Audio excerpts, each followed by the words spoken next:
সম্পদের কারণে অহংকার আসে। 2 নাম্বার, যখন মানুষের একটু ইলম বেড়ে যায় তখনও মানুষের অহংকার আসে। বেশি জানলে অহংকার আসে।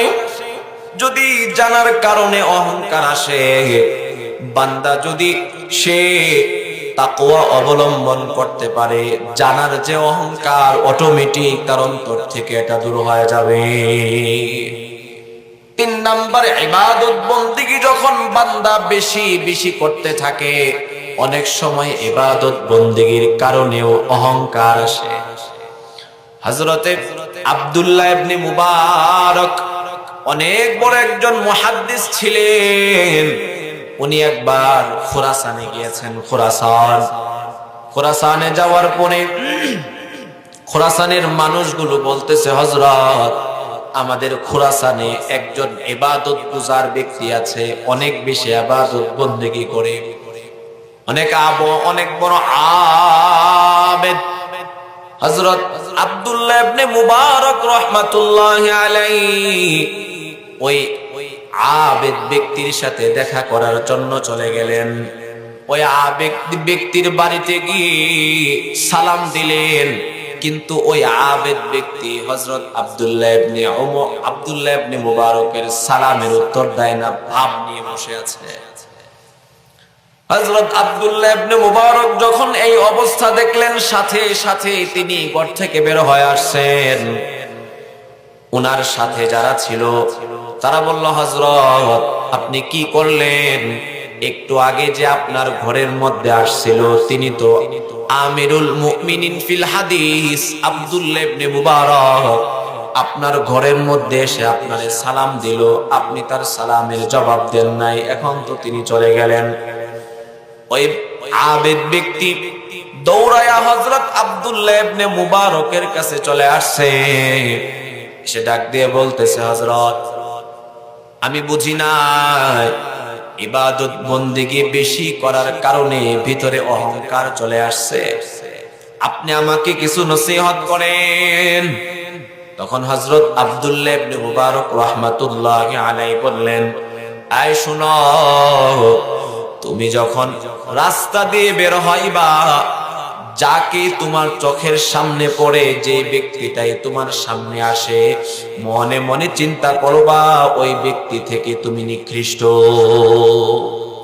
যে তোমার সামনে আসে মনে করবা ওই ব্যক্তিটা তোমার চাইতে শ্রেষ্ঠ আর তুমি ওই ব্যক্তির চাইতে নিকৃষ্ট।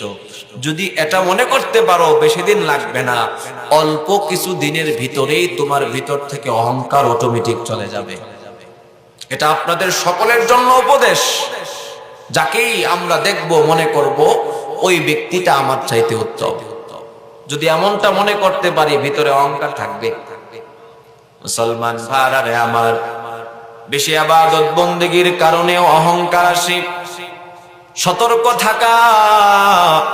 4 নাম্বার, বংশীয় দাপটের কারণেও অহংকার আসে। এই আমারে চিনোস, আমি কে? বলে কিনা, কথা বলেন, বলে কিনা?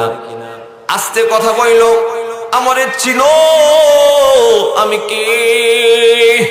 আমি অমুকের শালা, অমুক আমার চেয়ারম্যান, আমার ভাই লাগে, অমুকে আমি অমুক নেতার ভাতিজা, বলে কিনা?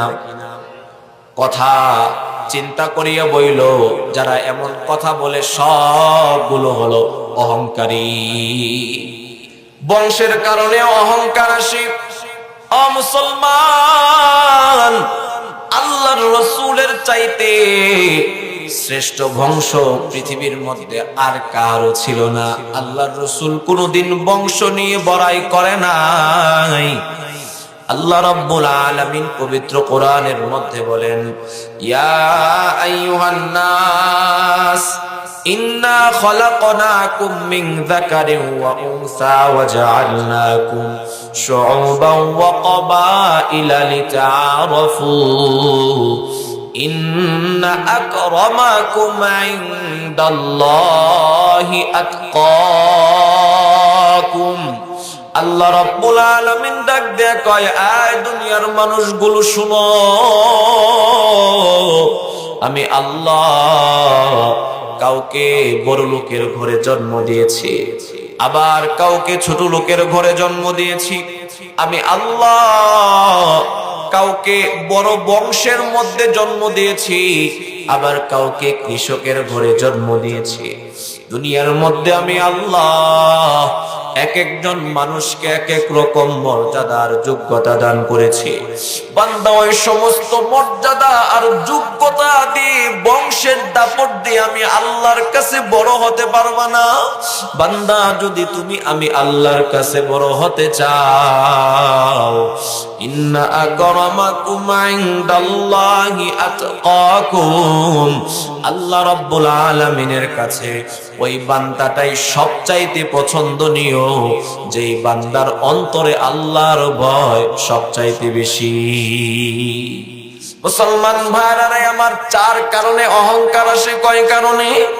1 নাম্বার বলেছিলাম, যখন মানুষের টাকা পয়সা বাড়তে থাকে অহংকারও বাড়তে থাকে।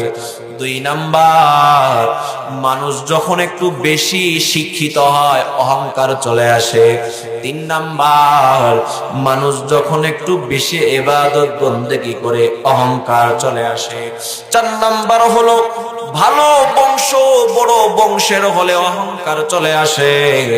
এই 4 প্রকার যে শ্রেণীগুলো বললাম, প্রকারগুলো বললাম, সর্বক্ষেত্রে আমাদেরকে সতর্ক থাকা লাগবে।